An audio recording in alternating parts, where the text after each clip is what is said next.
السلام عليكم ورحمة الله. ازيكم يا شباب، عاملين ايه؟ النهاردة هنتكلم على الفرق بين الرحلة المباشرة ورحلة الترانزيت على نظام أماديس، ودي حاجة من الحاجات المهمة اللي لازم نعرفها في أماديس.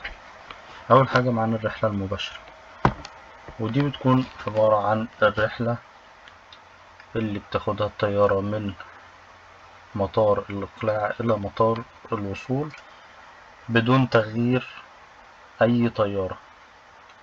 يعني الطيارة عمرها ما هتقف في الطريق إلا لسبب إذا كانت هتحمل ركاب أو تنزل ركاب أو تزود وقود، وغير كده يعني اللي هي الأعطال الفنية أو الوقوف الفني. غير كده الطيارة مش هتقف.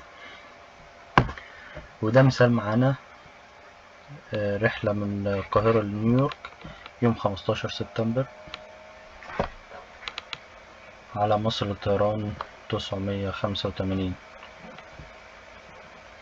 إقلاع الساعة 10، الوصول الساعة 4 سوري 3، وصول الساعة 3. دي الرحلة العادية اللي احنا متعودين عليها، لاين واحد زي ما احنا شايفين. شكل الرحلة في جدول الرحلات بيكون بالمنظر ده. تاني حاجة معانا هي الرحلة المتصلة أو الترانزيت أو الترانسفور، ودي بتكون عبارة عن كذا سيجمنت.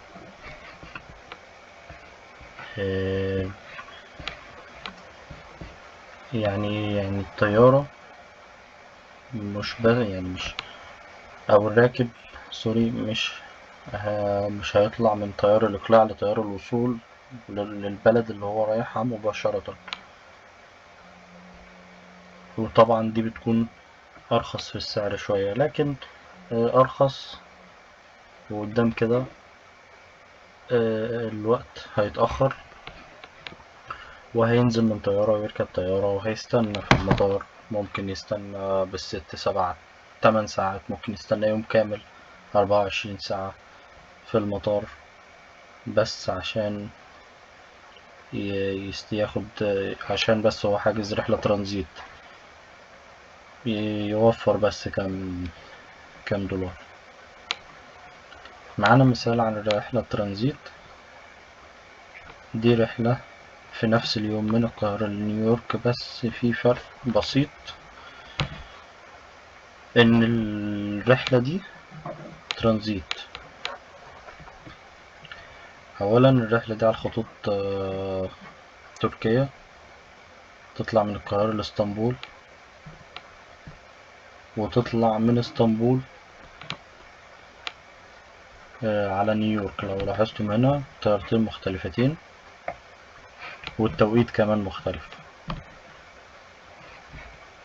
يعني في انتظار في المطار حوالي 3 ساعات.